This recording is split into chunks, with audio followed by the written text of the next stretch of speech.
आज का दिन कितना उत्सव है।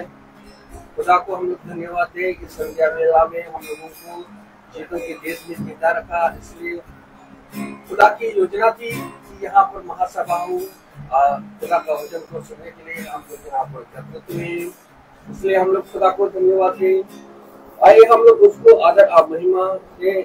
उससे पहले हम लोग प्रार्थना में जाएंगे, इसके बाद गीतों में, इसके बाद गवाही होगी, इसके बाद वचन में जाएंगे।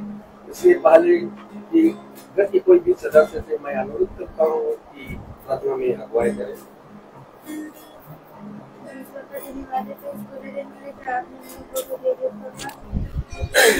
प्रार्थना करते हैं कि हम सबको अपनी माँ को बना के रखेंगे जिस पापा जो भी आपका वचन हो हम सब उसको सुनकर करने वाले और उसको पूरा करने वाले बनता है जिस पापा जितने भी लोग आपके वचन को फेसबुक के माध्यम से देखते हैं उन सबको दिए सबको भी अपना चित्र हाथ में बना के रखना है। सबके घरों पे भी अपना लघु का बाड़ा बांध के रखना, उन सबके घरों पे कुछ भी कटेगा कि ना होगा जिस पापा। और जिस पापा मैं आपसे भी प्रार्थना करती हूँ कि आपकी स्तुति और प्रार्थना वचन सब आपके नाम में होंगे वाला बनता है जिस पापा।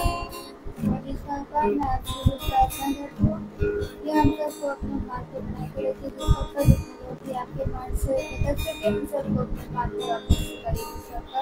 और जिस वक्त जो लोग आपका वचन जानते हैं लेकिन आपके पास तो चलते नहीं है उन सबको भी अपने पास करिए। और जिस पापा उन सबको भी आपके वचन के समझ बुद्धि दीजिए कि जिससे वो आपका वचन समझने वाले बन पाए। और जिस पापा जो आपने हम लोग को आज्ञा दी हम सबको एक सारी आज्ञा को मानने वाले बन पाए। इस प्रार्थना को सुनिए और ग्रहण कीजिए। आमीन। Praise the Lord. आइए हम लोग की ओर चलेंगे। सभी को मेरा प्रेज़ लॉर्ड। जैसा कि खुदावन यीशु मसीह का वचन हम सबसे कहता है कि दाऊद था वो एक तार वाला बाजा बजा के खुदावन यीशु मसीह की स्तुति और आराधना करता था। तो आइए हम सब भी खुदावन की स्तुति और आराधना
Jagati Govindana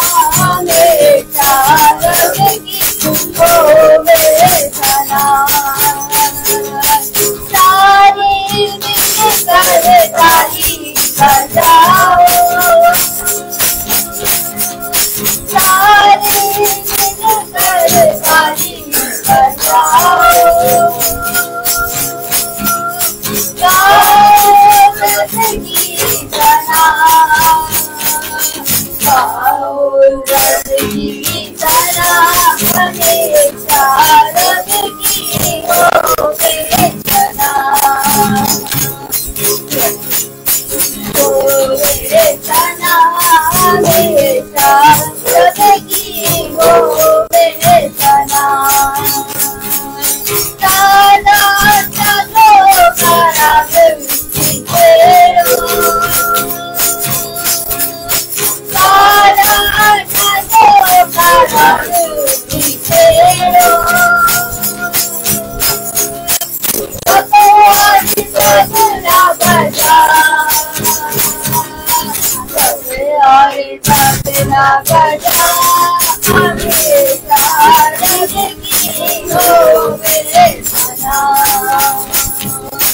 रब की हो बेचना, हमेशा रब की हो बेचना, रब की हो बेचना, रब की हो बेचना, रब की हो बेचना। Praise the Lord. Praise the Lord. आइए हम लोग अभी गवाही का समय है। आपको किसी का अगर खुदा के प्रति कोई गवाही है तो खुदा के सामने अपना गवाही प्रस्तुत करें। Praise the Lord. मेरी कल की गवाही है। मैं स्कूल से आ रही थी और मैं खुदावन का धन्यवाद देती हूँ कि मैं स्कूल से बिल्कुल सही आई। जैसे घर पर आई थोड़ी देर के बाद ही मेरे हाथ पैर इतने बुरी तरह से कँपाने लगे। उनका ये मुझे क्या हो रहा है। फिर मैंने उसके बाद दोपहर का खाना खाया दाल चावल और बहुत ज्यादा मुझे एकदम से वीकनेस होने लगी और मैंने डायबिटीज अपनी ली तो 80 आई, मतलब कि वो फास्टिंग से भी ज्यादा बिल्कुल जो फास्टिंग की होती है वाली आ रही थी। रैंडम मेरी 80 थी और मुझे इतनी घबराहट हो रही। मैंने 2-3 टॉफी खा ली, उसके बाद भी नहीं मतलब डाउन मतलब नॉर्मल आ रही। और फिर उसके बाद जब यहाँ है तो मैंने इनसे कहा तो ये गया रसगुल्ले लेकर आए छेने वाले, वो खाए, उससे मुझे आराम मिला। इन्होंने मेरे लिए प्रार्थना करी, मैं खुदा उनका धन्यवाद देती हूँ। इन्होंने एक दवाई थी डायबिटीज की थी, नकार से मत खाना, तुम बिल्कुल ठीक हो गई, उसे नहीं मत लेना। लेकिन मैंने फिर भी खा ली। मैंने कहा थोड़ी सी बड़ी भी आ रही है, मैं खा लेती हूँ। लेकिन मैं खुदा उनका धन्यवाद करती हूँ, मेरे प्रार्थना हुई और आज मैंने अपनी डायबिटीज ली तो वो भी मेरी पूरी नॉर्मल थी। खुदा उनका धन्यवाद हो, मैंने कोई टैबलेट नहीं खाई थी डायबिटीज वाली। खुदा उनका धन्यवाद हो। आमीन। Praise the Lord. Praise the Lord. आइए हम लोग वचन की ओर जाएंगे। भाई से अनुरोध करूंगा, भाई वचन की ओर आगे बढ़ाइए। Praise the Lord. Praise the Lord. Hallelujah. एक बार फिर पिता ने हमें और आपको ये पवित्र समय दिया कि हम लोग खुदा के पवित्र वचन को सुने, समझे, जाने। आज बहन प्रेमा की यहाँ मीटिंग होनी थी लेकिन बहन प्रेमा थोड़ा बीमार है, वो हॉस्पिटल में एडमिट है। उनके लिए भी हम दुआ करते हैं कि खुदा उनको चंगा करे और जल्द से जल्द उनके घर में खुदा की मीटिंग होने पाए। तो इसलिए आज हम अपने घर में मीटिंग कर रहे हैं। खुदा को धन्यवाद देते हैं कि बीते समय में खुदा ने हमें और आपको संभाला। आने वाले समय में बहुत आयत से हमें और आपको खुदा संभाल रहा है। मेरे प्यारे भाई बहनों, जैसा कल हमने देखा कि भवन में बहुत दूर दूर से भाई बहन आए और आज भाई बहन सफर के लिए जा रहे हैं, सफर में होंगे। खुदा उनके सफर को अपने बलवंत दाहिने हाथ से पूरा करे और उन्हें जहां जहां पहुंचना है उन्हें अच्छे से पहुंचाए। एक बार फिर पिता ने हमें और आपको ये पवित्र समय दे दिया कि हम पिता के पवित्र वचन को जाने, उसके वचन को सुने, उसके वचन को सीखें, क्योंकि उसके वचन को सुनने और सीखने के लिए पिता ने हमें एक सिखाने वाली आत्मा दी है, और जो कोई उस आत्मा के अनुसार चलता है वो फलवंत होता है। याद रखिए कि पिता ने अपने वचन में कहा, इज़राइल मेरी चुनी गई प्रजा है, इज़राइल मेरा वंश है, इज़राइल मेरा पुत्र और पुत्री है। लेकिन हम जानते हैं कि इज़राइल में भी बहुत से लोग अपने जीवन में अपने सृष्टिकर्ता को भूल चुके हैं, क्योंकि मनुष्य जब इस पृथ्वी पर बहुत आयत से चलता फिरता है तो वो बहुत आयत से अपने सृष्टिकर्ता को भूलने लगता है। लेकिन सृष्टिकर्ता कभी हमें नहीं भूलता।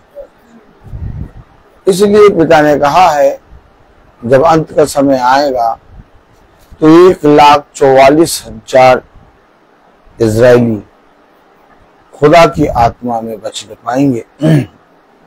अब हम जानते हैं, देखते हैं कि ये भयानक दिन शुरू हो गए हैं, जिसमें बहुत सी बातें घट रही हैं, बहुत सी बातें हो रही हैं, युद्धों की चर्चा सुनाई दे रही है, जाति एक जाति पर चढ़ाई कर रही है, राज्य राज्य के लोग लड़ाई और झगड़े में शामिल हो रहे हैं, हर एक चीज हर एक जने के वश से निकलती जा रही है, सब तरफ पिता ने जैसा कहा उसके अनुसार वैसा ही घट रहा है।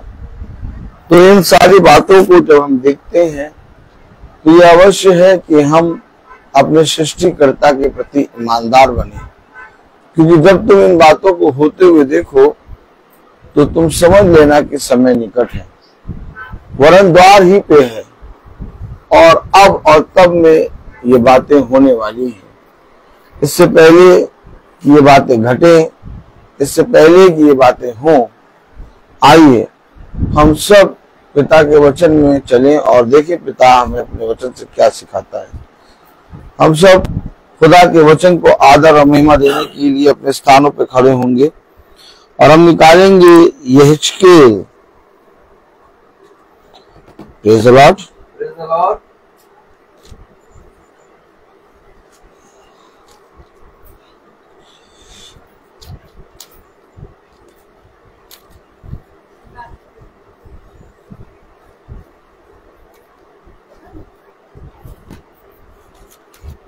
यहेजकेल उसका 33वां अध्याय और उसकी 22वीं आयत। यहेजकेल 33 और वर्स 22। यहेजकेल 33वां अध्याय और उसकी 22वीं आयत में यूं लिखा है। हम सब खुदा के वचन को आदर और महिमा देने के लिए खड़े होंगे और वचन को पढ़ेंगे। उस भागे हुए के आने से पहले सांझ को यहोवा की शक्ति मुझ पर हुई थी और भोर तक अर्थात उस मनुष्य के आने तक उसने मेरा मुंह खोल दिया, अतः मेरा मुंह खुला ही रहा और मैं फिर गूंगा ना रहा। खुदावन का वचन जो कि पवित्र है, इस पवित्र वचन को खुदा हम निकम्मों को समझने और उसमें चलने की सामर्थ प्रदान करे। आमीन। हम सब अपने स्थानों पर बैठ जाएं। और मैं फिर गूंगा ना रहा। देखा आपने, जब आप पर प्रकाशन खुलता है, जब आप पर वचन आता है, जब आप वचन को जानने लगते हैं, तब आप लोगों के बीच में पिता के वचन का बखान करने लगते हैं। लेकिन जब तक आप पिता के वचन में जीवित नहीं होते, जब तक आप पिता के वचन को नहीं जानते, जब तक आप पिता के वचन का विश्वास नहीं करते, तब तक मेरे प्यारे भाई बहनों आप गूंगे अर्थात बहरे और अंधे और मरे हुए के समान हैं। कलाम में लिखा, वचन में लिखा, यहेजकेल उसका 33वां अध्याय और उसकी 22वीं आयत में उस भागे हुए के आने से पहले सांझ को यहोवा की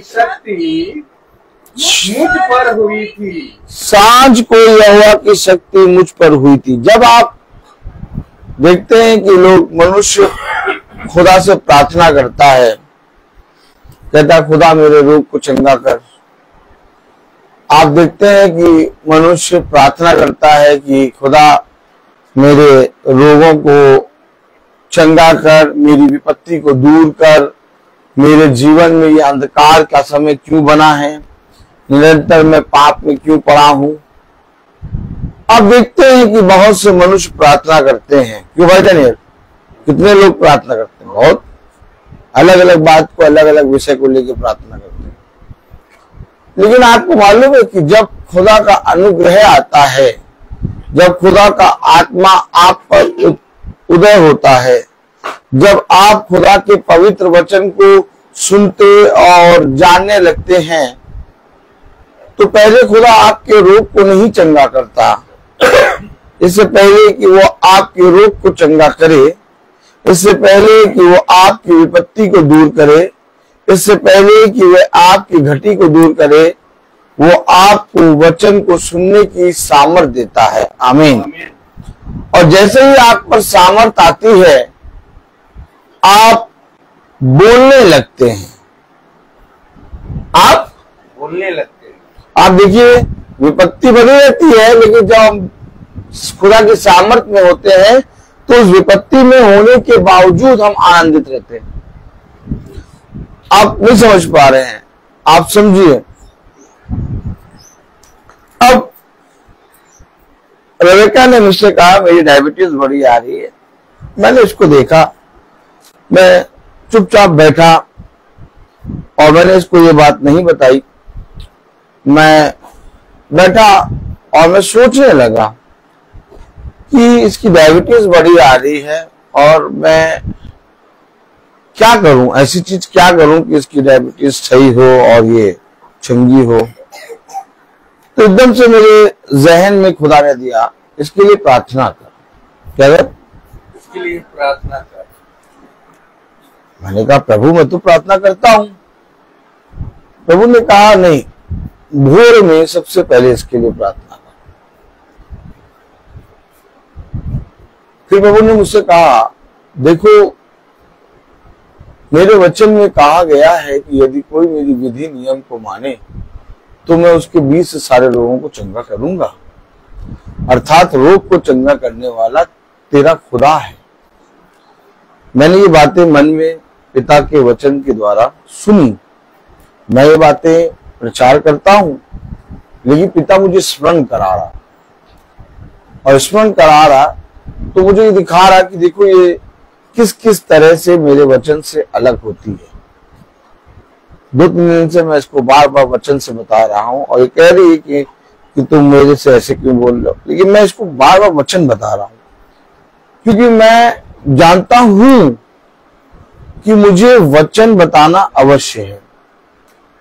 और फिर मैंने इसके लिए भोर में प्रार्थना करी और आज ये गवाही दे रही है कि इसकी डायबिटीज नॉर्मल है। हमेशा याद रखें, आप वचन को जानते हैं इसलिए आप लोगों के समान नहीं बोलेंगे और ना ही आप लोगों के समान देखेंगे, क्योंकि आप उस पवित्र वचन को जानते हैं जो आपको उस भीड़ से, उन लोगों के बीच से अलग करता है। अर्थात अगर हमारी भाषा, हमारा देखना, हमारा सोचना उन निर्बल लोगों की तरह ही हो जो वचन को नहीं जानते, तो हमारा और आपका वचन को जान, हमारे और उनमें क्या अंतर। देखिए वो कह रहा मैं बोलने लगा और फिर मैं गुंगा ना रहा। आप देखिए, समझिए, अर्थात जब आप बोलने लगेंगे तो आप वचन कोई भी जरा दूर होगा उससे तो आप उसको टोकने लगेंगे, कहेंगे आप ये वचन में ऐसा नहीं करना चाहिए, ऐसे नहीं करना चाहिए। बोलने का मतलब उनको जाकर बता दे कि मेरे वचन में ऐसा करना मना किया गया है। देखिए यहेजकेल क्या कह रहा है, यहेजकेल 33 अध्याय और उसकी 22वीं आयत में, उस भागे हुए के आने से पहले, उस भागे हुए के आने से पहले, अर्थात संज को, अर्थात कौन भागा हुआ? Praise the Lord, hallelujah. 22वीं आयत में लिखा है ना,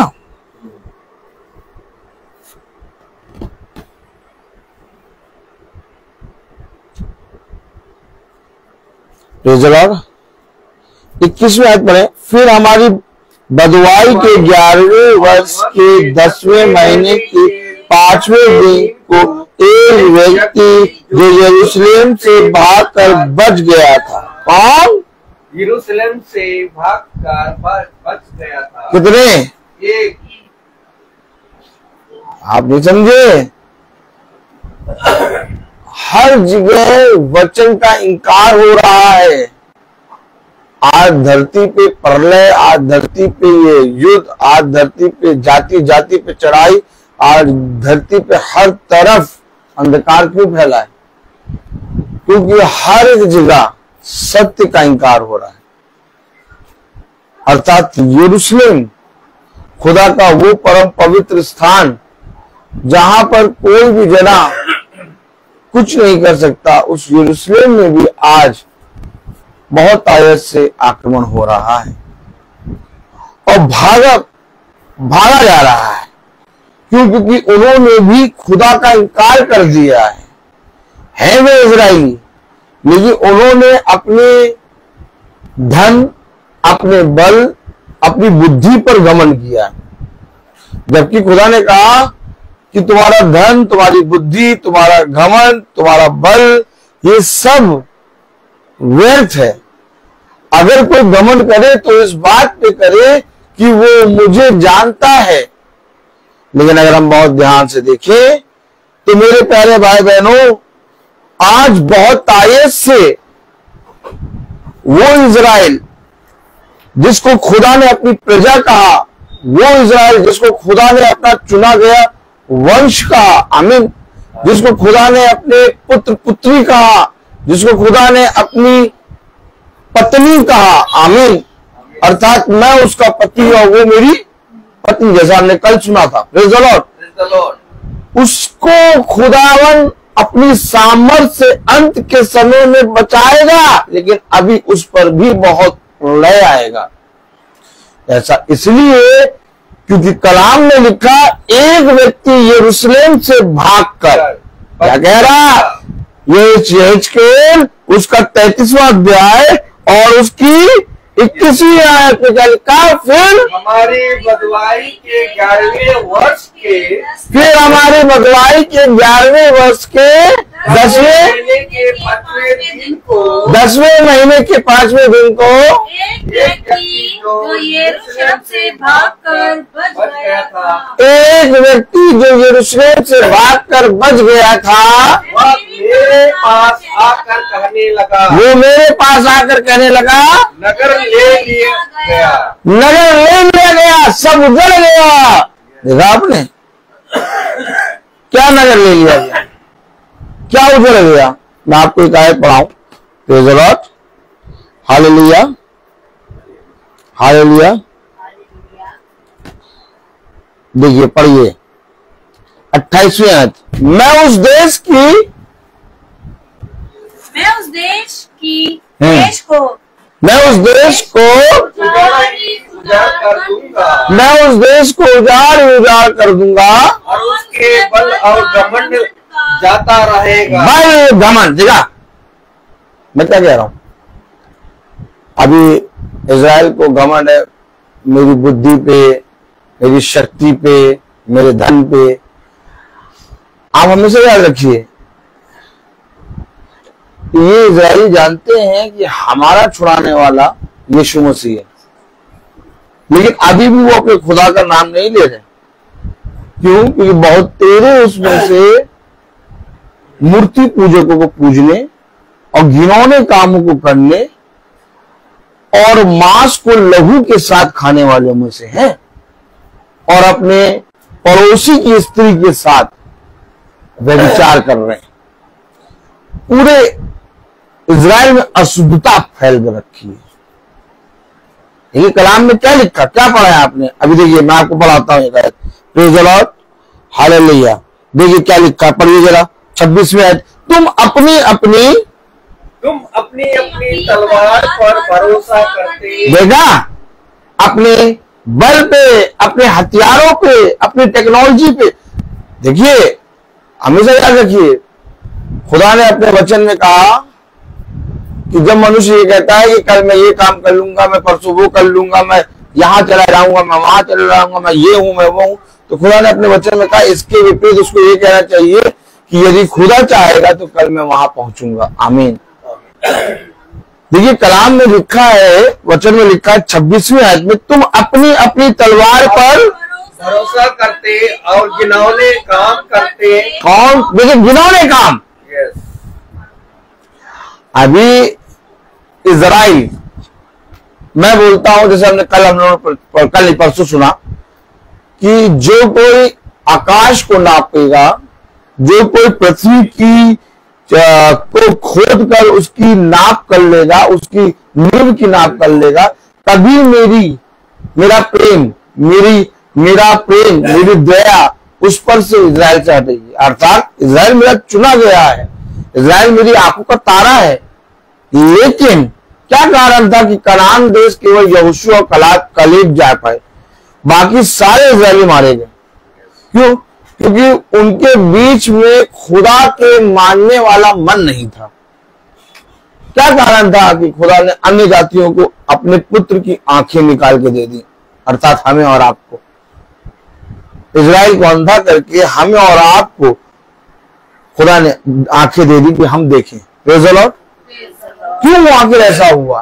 कलाम में लिखा यहेजकेल 33वां अध्याय और उसकी 26वीं आयत, तुम अपनी अपनी तलवार पर भरोसा करते और घिनौने काम करते और अपने अपने पड़ोसी की स्त्री को अशुद्ध करते हो। अपने अपने पड़ोसी की स्त्री को अशुद्ध करते हो, फिर क्या तुम देश के अधिकारी रहने पाओगे? बताओ, जो देश मैंने तुम्हें दिया, क्या तुम उस देश के अधिकारी रहने पाओगे? जब तुम अपने बल पे, अपने धन पे, अपनी बुद्धि पे घमंड करोगे और अपनी अपनी तलवार पर घमंड करोगे और अपने अपने पड़ोसी की स्त्री को अशुद्ध करोगे, घिनौने काम करोगे, तो क्या कोई मनुष्य अपने देश में बसने पाएगा? नहीं। यही बातें हैं कि आज भयानक दिन आ गए हैं और एक ऐसे भयानक दिन आ गए हैं कि राज्य पे चढ़ाई कर रहा है। लेकिन इस समय पे हमें और आपको क्या करना चाहिए? देख लीजिए कलाम में लिखा, यरूशलेम से एक भाग कर आया और यरूशलेम उजाड़ पड़ा है। कलाम में लिखा, वचन में लिखा, पढ़िए जरा 28वीं आयत हमने पढ़ी थी ना, मैं उस देश को उजाड़ कर दूंगा और उसके बल का घमंड जाता रहेगा। क्या बल का घमंड? क्या बल का घमंड? बुद्धि, हमारी टेक्नोलॉजी, हमारे हथियार बहुत है, हम ये हैं, हम वो, फलामा, हम डिप्लोमा। लेकिन कोई नहीं कह रहा हमें बचाने वाला यीशु मसीह। लेकिन अभी आएगा वो समय जब आपको टीवी चैनलों में, जब आपको हर जगह यीशु मसीह का नाम लेते हुए लोग नजर आएंगे, खुदावन हमें बचाइए। हाँ, कलाम में लिखा, वचन में लिखा, देखिए क्या कह रहा कलाम में, मैं उस देश को उजाड़ कर दूंगा और उसके बल का घमंड जाता रहेगा और इजराइल के पहाड़ ऐसे उजड़ेंगे कि तुम पर होकर कोई ना चलेगा। देखा क्यों उजड़ेंगे, क्यों वे मारे जाएंगे, क्यों ऐसा भयानक दिन आएगा? अभी तो युद्ध होगा, बहुत भयानक युद्ध होगा, अभी सब जने अपनी ताकतें दिखाएंगे, लेकिन अंत में 1,44,000 इजरायली बचेंगे। ये वह होंगे जिन्होंने पिता के वचन को मानने के लिए अपने प्राणों की भी चिंता नहीं की। आप हमेशा याद रख लीजिए, आप हमेशा याद रखिए, अभी सबके हथियार खत्म होंगे। अभी बहुत बड़ी भयानक दिन आएंगे, कुछ खाने पीने का सामान नहीं रहेगा कहीं। महंगाई बहुत ज्यादा बढ़ जाएगी। आप जिस पैसे को, जिस धन को कहते हैं मेरे पास बहुत है, वो धन आपके कोई काम नहीं आएगा। क्यों? क्योंकि खुदा के पवित्र वचन का इनकार किया गया। उन्होंने अपने बल, अपनी बुद्धि और अपने धन पर विश्वास किया। आज कोई जना ये नहीं कह रहा, आज कोई जना ये नहीं कह रहा कि जिन मनुष्यों को युद्ध में मारा जा रहा है वो मनुष्यों को खुदा ने बनाया है और हम उसकी बनाई हुई सृष्टि को नष्ट कर रहे हैं। हम हर एक जना एक दूसरे पे बम गिरा रहा है, एक दूसरे को मार रहा है।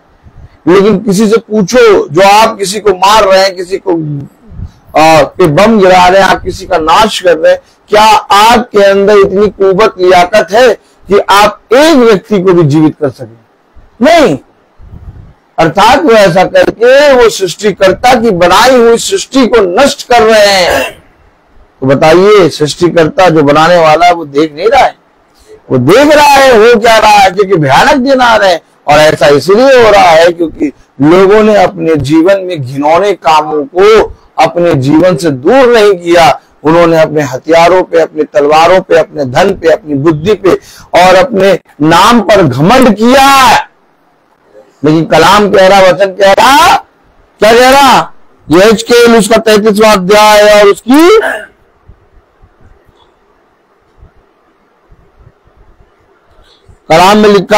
22वीं आयत। हाँ, 22वीं आयत में क्या लिखा? उस भागे हुए के आने से पहले, इससे पहले कि वो एक व्यक्ति यरूशलेम से बच के आए और मुझसे कुछ कहे, उस भागे हुए के आने से पहले यहोवा का वचन मुझ पर पहुंचा। आपने देखा, इससे पहले कि विपत्ति का संदेश लेके कोई तुम्हारे पास आए, इससे पहले कि यहोवा, और उससे पहले कि वो भयानक दिन तुम्हारे पास आए, तुम्हारे पास खुदा का वचन पहुंचा। कलाम क्या कह रहा 22वीं आयत में?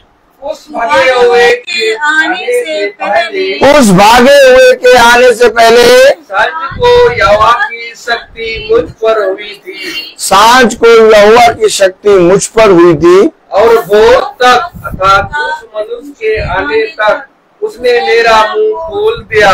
उसने मेरा मुंह खोल दिया। मेरा मुंह खोल ही रहा।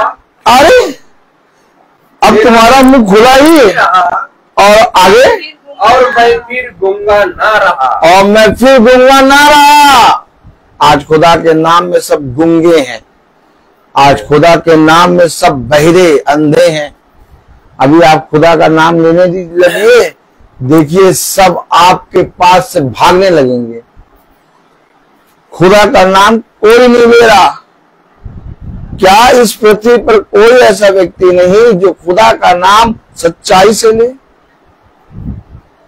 देखा आपने, जब आप पर खुदा का प्रकाशन आएगा, जब आप पर खुदा का वचन आएगा, तो आप गूंगे नहीं रहेंगे, आप बोलने वाले बन जाएंगे और फिर आप गूंगे ना रहे।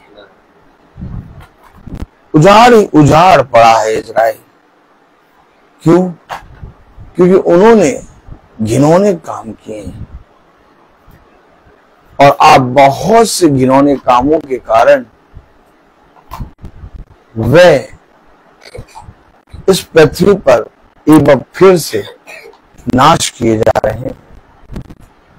लेकिन पिता ने वचन में कहा कि जो कोई आकाश के तारों को गिन सकता, जो कोई आकाश को नाप सकता, जो कोई पृथ्वी की नींव खोद खोद के बता सकता, तभी मेरी दया मैं इजराइल को त्यागूंगा, मेरी दया इजराइल से उठेगी, अन्यथा मेरी दया इजराइल से उठेगी। इजराइल खत्म नहीं हो सकता। इजराइल एक बार केवल खत्म हुआ, लेकिन फिर खुदा ने उसको क्या किया?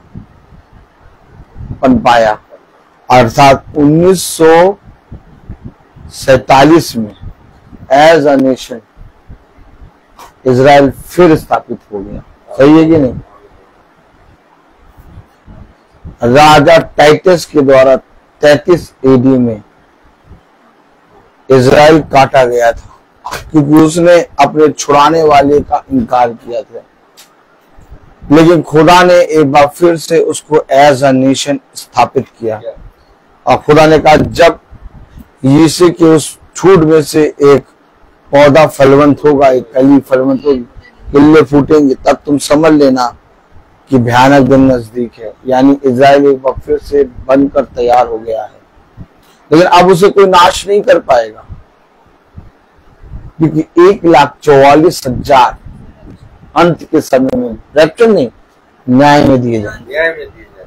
रैप्चर तो अन्य जाति का होगा, अर्थात मुझ में और आप में जो हम लोग यहाँ पर हैं। लेकिन इससे पहले कि रैप्चर हो, हमें तैयार रहना है। हमें पिता के पवित्र वचन में बढ़ना है। हमेशा याद रखिए, अब आपको गूंगा नहीं बनना, अब आपको बोलने वाला बनना है। बोलने वाला बनना है, क्योंकि अब एक ऐसा समय आ गया है जो आपके लिए एक बहुत बड़ा अनुग्रह का समय है। क्यों ऐसा है समय, अनुग्रह का समय? जितना ज्यादा इस समय भयानक दिन है, उतना ही ज्यादा खुदा का अनुग्रह भी है। क्योंकि जितना ज्यादा कलेश आएगा, जितना ज्यादा भयानक दिन आएंगे, जितनी ज्यादा विपत्तियां होंगी, जितना ज्यादा इस संसार में अंधकार की शक्तियां आएंगी, उससे कई ज्यादा पिता का अनुग्रह उंडेला जाएगा। अब इस समय में जिसने पिता के वचन को सुन लिया और उसके वचन के प्रति अपने आप को दे दिया, उस पर बहुत तायत से अनुग्रह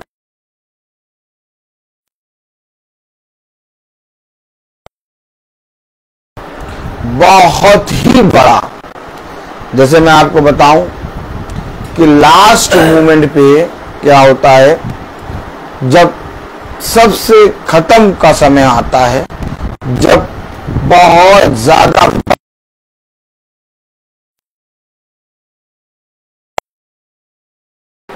50-50 हजार का सामान 5,000 में बेच के चले जाते हैं।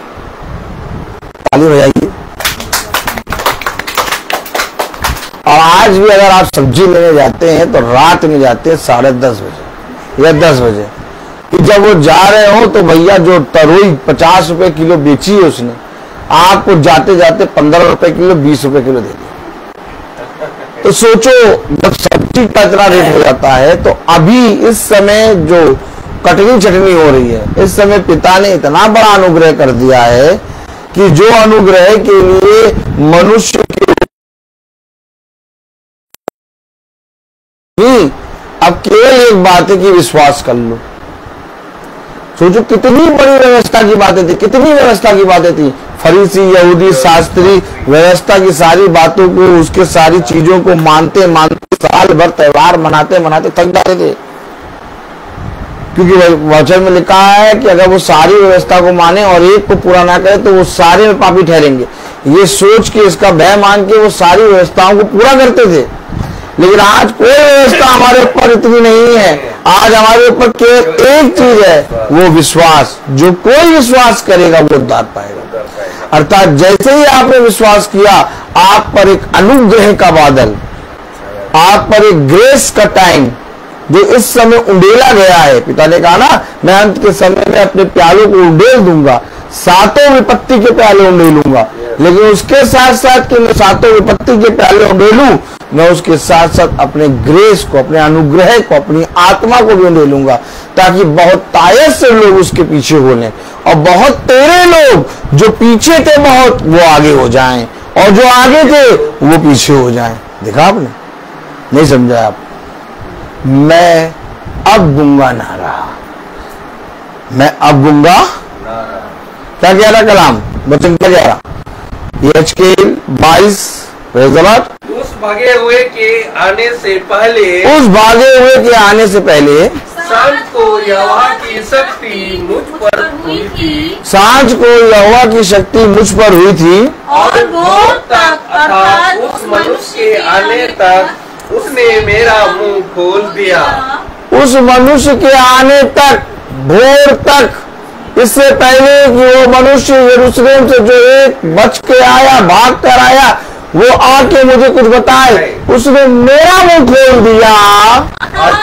मेरा मुंह खुला ही रहा, अर्थात मेरा मुंह खुला खोल दिया, अतः मेरा मुंह खुला ही रहा और मैं फिर गूंगा न रहा। तब यहोवा का ये वचन मेरे पास पहुंचा। आमीन। आमीन। जब मैं गूंगा नहीं रहा, तब मैं पिता के वचन को सुन लिया, जब मैंने उसके अनुग्रह को प्राप्त कर लिया, जब मैंने उसके प्रकाशन को अपने जीवन में ग्रहण कर लिया, तब यहोवा का ये वचन मेरे पास पहुंचा। 24वीं आयत, हे मनुष्य की संतान, इस्राएल की भूमि के उन खंडारों के रहने वाले या कहते हैं। देखो, अब्राहम एक ही मनुष्य था। देखा तो भी क्या कहते हैं, खंडहरों में रहने वाले ये कहते हैं कि अब्राहम एक ही मनुष्य था, तो भी देश का अधिकारी हुआ। तो भी देश का अधिकारी हुआ। हम तो बहुत हैं। अरे अब्राहम एक करोड़ों पे भारी था, क्योंकि अब्राहम खुदा के वचन के अनुसार चलने वाला था। गिनती, मनुष्य गिनती और खुदा की गिनती में अंतर है। वे कह रहे हैं अब्राहम तो एक ही था, तो वो अधिकारी हुआ। तो हम तो बहुत हैं। हम तो बहुत से हैं। और क्या, इसलिए और इजरायली है। हम तो बहुत से हैं, इजरायली है, अब्राहम के वंश से है, अब्राहम हमारा पिता है, तो हम भैया देश का अधिकारी क्यों नहीं होंगे? ओ ऐसे करो, ओ आपने देखा, कुछ समझे? आप नहीं समझे? 20वीं आयत में क्या कह रहा? हे मनुष्य के संतान, हे मनुष्य के संतान, कि वे कह रहे हैं, हे मनुष्य के संतान, इजराइल की भूमि उन खंडारों के रहने वाले या ये कहते हैं, इजराइल में रहने वाले, इजराइल के उन खंडरों में रहने वाले ये कहते हैं। देखो, वो अभी अपने बमों पे घमंड, अपने शक्तियों पे घमंड कर रहे हैं, हम ये हम वो। हमेशा याद रखना, खुदा ने किसी का घमंड देखा नहीं, खुदा ने सबके घमंडों को चूर किया। खुदा केवल एक चीज जानता है कि मेरे सामने दीन में। आज अगर इजराइल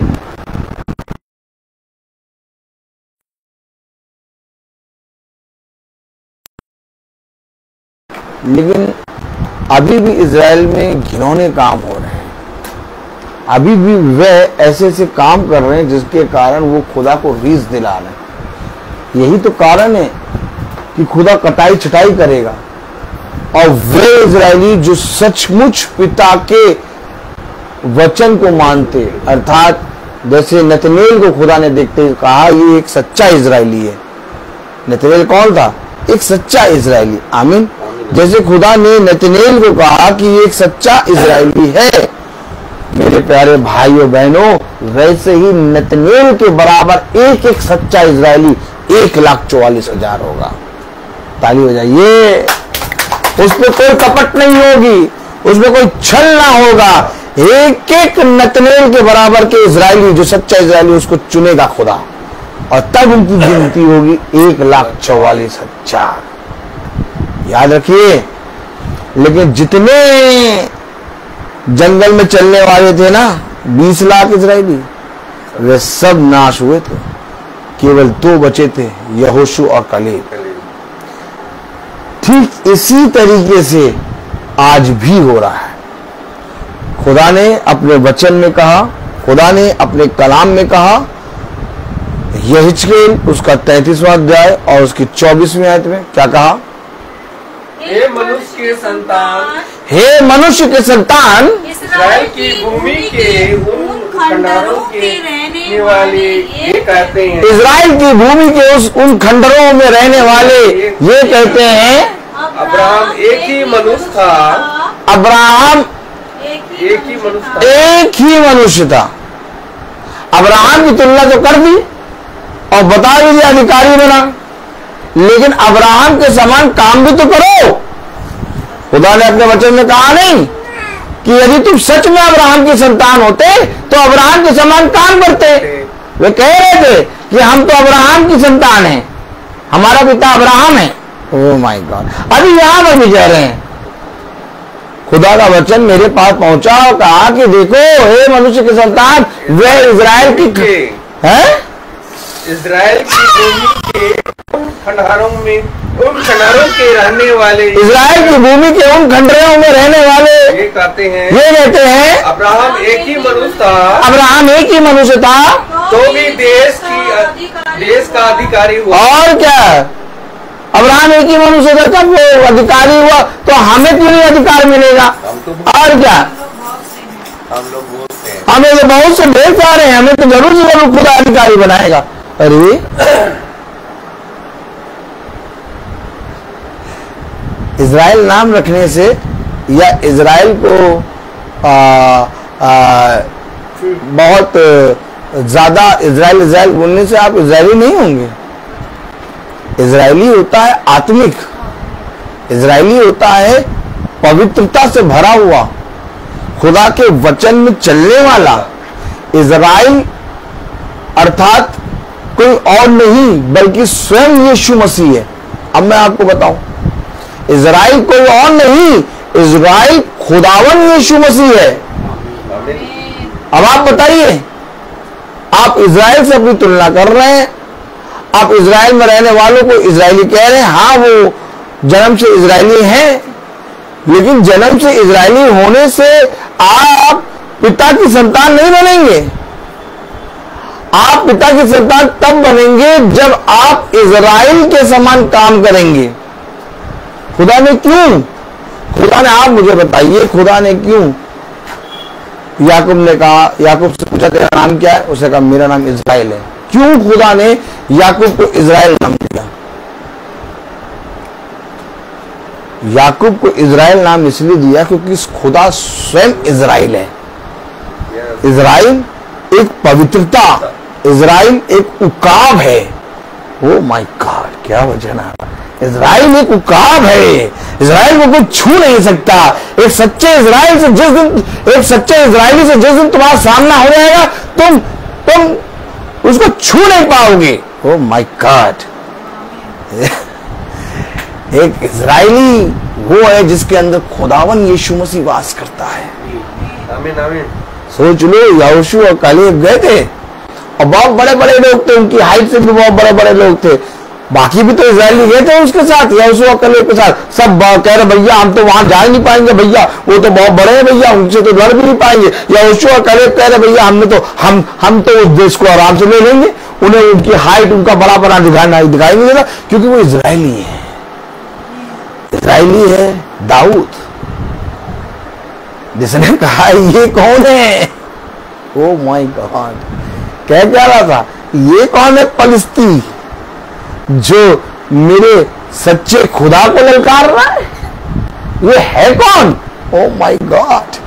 देखिए इजरायली, आप इजराइल से मिलिए, आप जिस दिन इजराइल से मिलेंगे आप कहेंगे क्या खुदा है हमारा। ओ माय गॉड, हमेशा याद रखिए, हमें आत्मिक इजराइल बनना है, और आत्मिक इजराइल कभी भी गुंगा नहीं होता। सब कुछ छुप जा रहे थे। आप मुझे बताइए, जब गोलियत आके ललकारता था तो किसको ललकारता था? इजरायलियों को। जब गोलियत आके ललकारता तो किसको ललकारता था? साउल को, जो इजरायली है, जो इजरायलियों का राजा है। आमीन।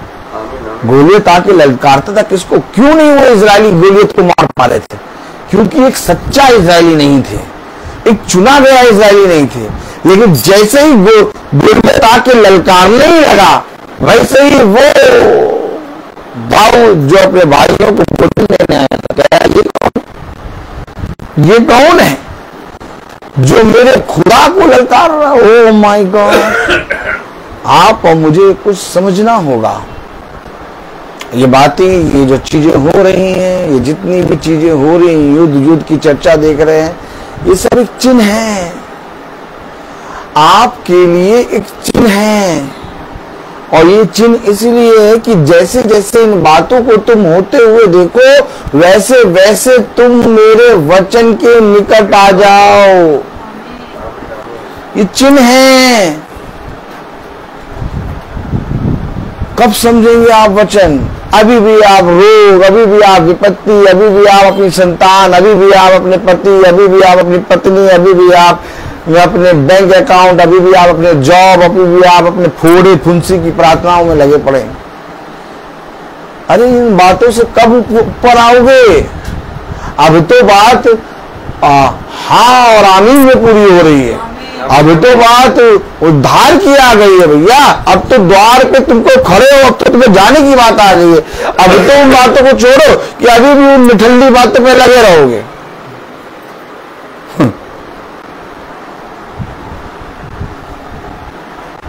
अब अपने शरीर और अपने रोग, अपनी विपत्ति, अपनी घटी, अपनी चिंताओं को छोड़ो। अब केवल जाने के लिए तैयारी कर लो। और जाने की तैयारी कैसे करनी है? पूरी पवित्रता के साथ। अभी भी तुम इन बातों में लगे रहोगे, तेरा मेरा तूरा, तूने छुआ, उसने नहीं छुआ।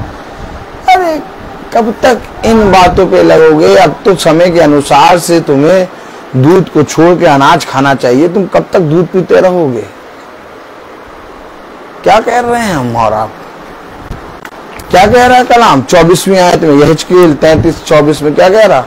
हे मनुष्य के संतान, हे मनुष्य के संतान, इजराइल की भूमि के उन खंडहरों के रहने वाले ये कहते हैं, इजराइल की भूमि के उन खंडहरों में रहने वाले ये कहते हैं, अब्राहम एक ही मनुष्य था, अब्राहम एक ही मनुष्य था, तो भी देश का अधिकारी हुआ, परंतु हम लोग बहुत से हैं, परंतु हम लोग बहुत से हैं, इसलिए देश निश्चित हमारे ही अधिकार में दिया गया है। यही तो गलत फहमी है कि हम लोग बहुत से हैं, हमारे पास बहुत बल है, हमारे पास बहुत बुद्धि है, हमारे पास बहुत टेक्नोलॉजी है, हमारे पास बहुत हथियार है, हमारा तो देश है ही। यही बात है कि वह दीन नहीं बन पा रहे। यही बात है कि वह अभी भी अपने शक्ति, अपने बल, अपनी बुद्धि, अपने धन पर घमंड कर रहे हैं। अभी भी उन्होंने खुदा के प्रति अपने घुटने नहीं टेके। अभी भी उन लोग खुदा से प्रार्थना नहीं कर रहे। अभी भी उन लोग सच्चे खुदा के नाम में अपने आप को दीन नहीं कर रहे। जैसे ही इजराइल घुटने पे आएगा और अपने सृष्टिकर्ता को बुलाएगा, ललकारेगा, खुदा उनके आगे खड़ा हो जाएगा। मैं आज भी बता रहा हूं, खुदा युगानुयुग एक साथ। तो जहां इजरायली प्रार्थना करने आए, टेक के अपने सृष्टिकर्ता को पुकारा, खुदा नीचे आकाश छोड़ के आ जाएगा। और जिस दिन आकाश छोड़ के आ जाए, मैं कह रहा हूं, एक इजरायली को छूने नहीं पाओगे। अब फिर समझ लो, जिस दिन इजराइल घुटने पे आके प्रार्थना करने लगेगा और सच्चे मन से अपने घिनौने कामों को छोड़ के खुदावन सृष्टिकर्ता को ललकारेगा, एक इजराइल को छूने नहीं पाएगा, क्योंकि उनके आगे सृष्टिकर्ता खड़ा है। ये है इजराइल। और तब हर एक आंख देखेगी और हर एक जना घुटना टेकेगा और अपनी छाती को पीटेगा, हाय हमने इस पृथ्वी पर क्या किया। क्यों नहीं हम इस जिंदा खुदा को अपनाएं? क्यों नहीं हमने इस जिंदा खुदा की आराधना करी? क्यों? क्योंकि वे ये देखेंगे कि हम में से कुछ भी, कोई भी बल, कोई भी बुद्धि, कोई भी घमंड काम नहीं आ रहा। हमारा कोई भी काम, कोई भी वार काम नहीं आ रहा। एक इजराइल को छूने ना पाओगे। मैं आपको सच कह रहा हूं, आज अगर तुमने अपने खुदा के प्रति ईमानदार बने, आज अगर तुम अपने खुदा के प्रति ईमानदार बन गए, आज खुदा तुम्हें बहुत आय से बढ़ा देगा। जाओ देखो, न्यूज़ पे आ रहा, छोटी सी कंट्री, उन्हें नहीं मालूम वचन में लिखा छोटा सा झुंड, छोटा सा झुंड है, बहुत छोटी सी कंट्री है, लेकिन तब भी अभी कोई उसको छूने नहीं पा रहा। खुदा इज़राइल को अभी भी समय दे रहा है कि अभी भी वो अपने सृष्टिकर्ता के सामने दीन बने। हम आप जो वचन में पढ़ते हैं वो सारी बातें सच है। हम और आप कथा कहानी किस्सा नहीं पढ़ रहे। हमेशा याद रखिए, वचन प्रचार करते समय कभी भी कथा कहानी किस्सा नहीं सुनाया जाता है, क्योंकि वचन कथा कहानी किस्सा नहीं है। वचन एक व्यक्ति है और वो व्यक्ति अपनी बातों को हमें और आपको सिखाता है, और जब वो व्यक्ति अपनी बातों को मुझे और आपको सिखाता है तब हम उसके द्वारा उद्धार पाते हैं। हमेशा याद रखिए, आप और हम सब मिलकर भी अगर हमने अपने घृणित कामों को ना छोड़ा, हम कभी भी इजरायली नहीं बन पाएंगे। हमें अपने घृणित कामों को छोड़ना है, हमें उन घिनौनी कामों को छोड़ना है। 25वें आयत में क्या कह रहा? इस कारण तू उनसे कहे, खुदा यहोवा यूं कहता है, यूं कहता है, तुम लोग तो मांस लहू समेत खाते, और देखा आपने, मूर्तों की ओर दृष्टि करते। इजरायली कर रहे हैं ये काम, यस, कर रहे हैं, हो रहा है। आपने देखा क्या कह रहा 25वें आयत में? इस कारण तू उनसे कहा, इस कारण तू यूं कहता है, उनसे कहे, खुदा यहोवा यूं कहता है, तुम लोग तो मांस लहू समेत खाते, और तुम लोग तो मांस लहू समेत खाते हो और अपनी मूर्तों की ओर दृष्टि करते और हत्या करते हो। फिर क्या तुम उस देश में के अधिकारी होने पर, क्या तुम इन कामों को करते हुए देश का अधिकारी बन पाओगे? कहते रहो कि अब्राहम तो एक था, जब वो अधिकारी हो गया तो हम लोग तो बहुत है, हम लोग तो अधिकारी जरूर होंगे, लेकिन तो अपने कामों को नहीं देख रहे। मांस को लहू समेत खा रहे हो और मूर्तों को और फिर रहे हो, दृष्टि करते हो, घिनौने काम कर रहे हो, अपने पड़ोसी की स्त्री को अशुद्ध कर रहे हो। ये काम हो रहे हैं इजराइल में।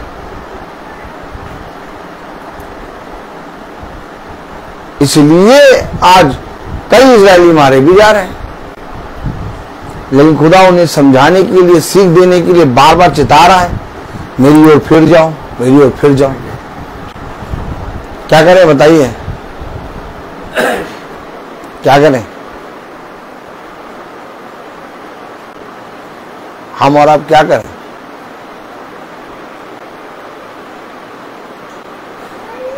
खुदा ने कहा मेरे लिए प्रार्थना ना करो, बल्कि अपने लिए प्रार्थना करो कि तुम उस भयानक दिन में ना दिए जाओ।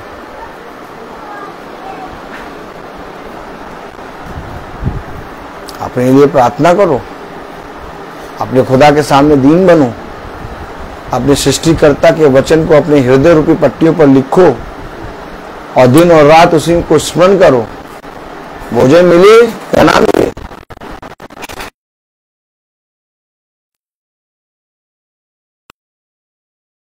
लेकिन दृष्टि तुम्हारी ही और हो, अर्थात तुम्हारे सिवा हम किसी को फिर दंडवत ना करें प्रभु, और यहाँ तुम्हारे सिवा हम किसी का नाम लें।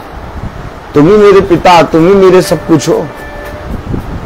अपने कानों को वचन को सुनने के लिए और अपने जीवन के समय को वचन में संगति के लिए दे दो, बुद्धिमान बन जाओगे। क्योंकि बुद्धिमान है वो मनुष्य जो अपने आप को मेरे वचन में देता है।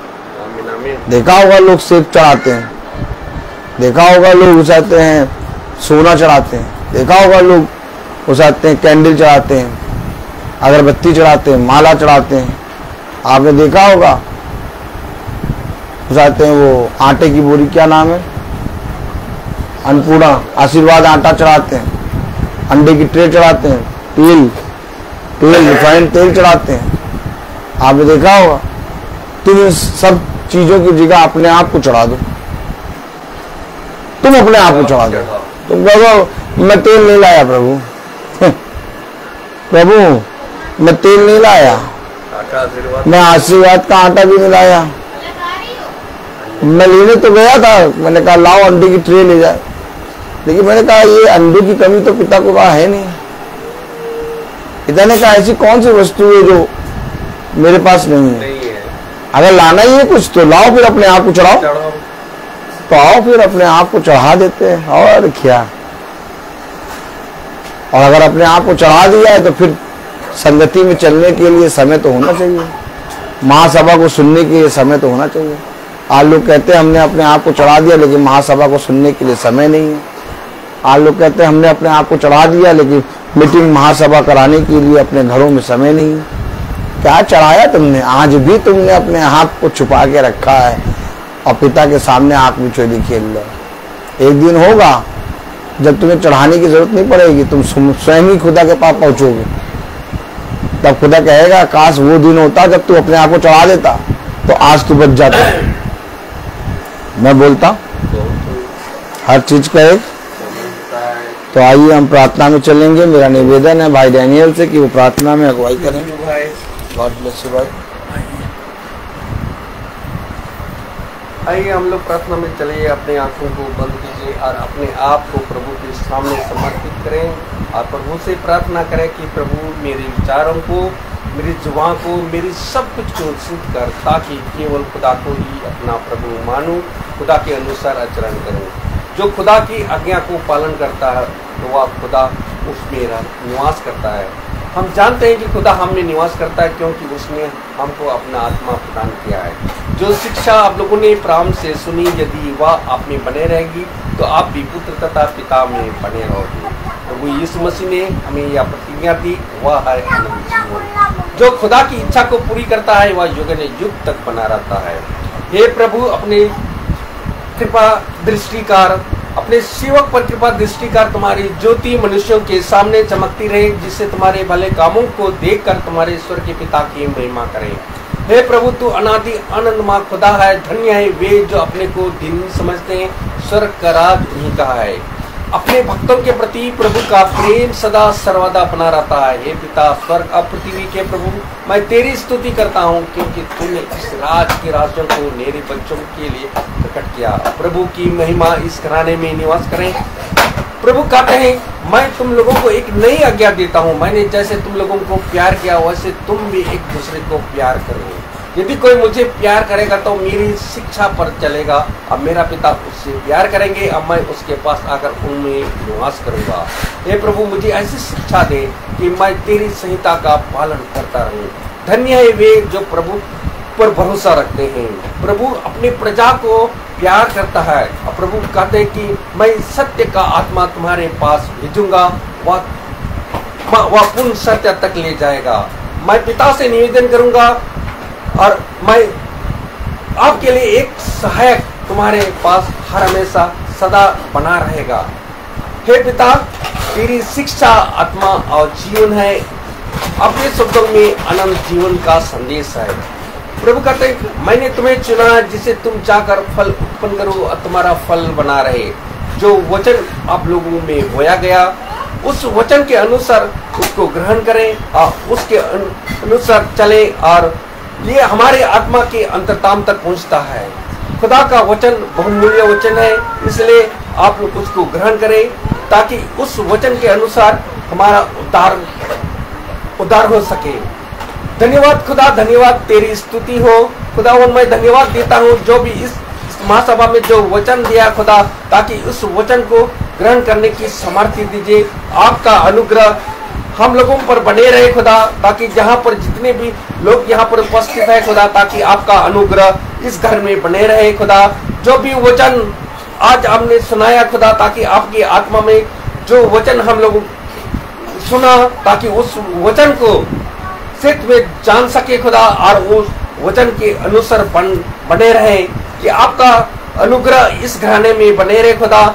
जो वचन इस महासभा में दिया गया खुदा, ताकि उस वचन को ग्रहण करने की हमें सामर्थ्य दीजिए खुदावन। मैं उस छोटे झुंड के लिए, अपने छोटे झुंड के लिए भी यही दुआ करता हूँ खुदा, जो यूट्यूब या फेसबुक द्वारा जो देख रहे खुदा उनको भी आपका अनुग्रह उन पर बने के रखे, ताकि आपका वचन को सुन सके, आपका वचन को ग्रहण कर सके और आपकी कृपा उन पर भी बने रहे।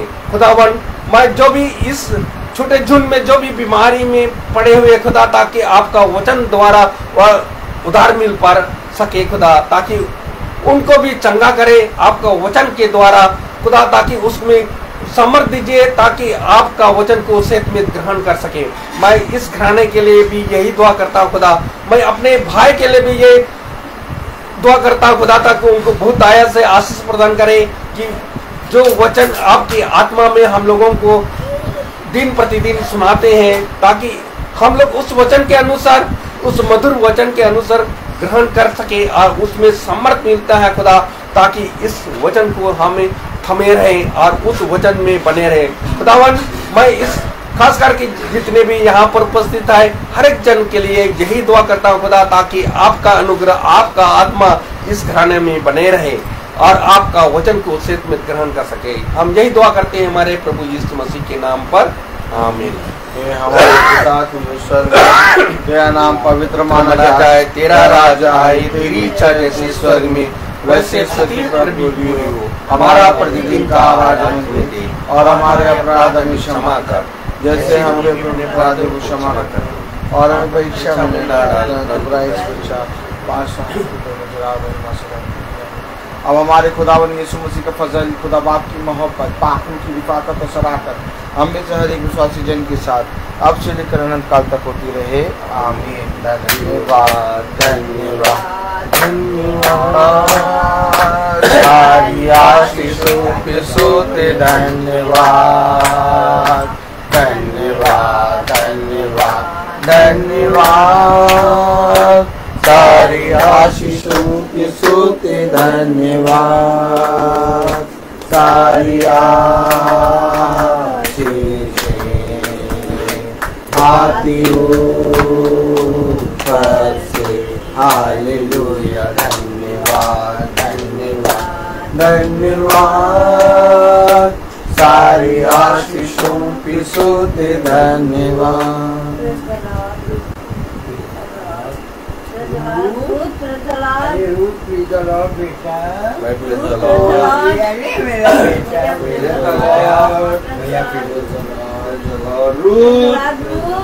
सभी भाई बहनों को प्रेज द लॉर्ड।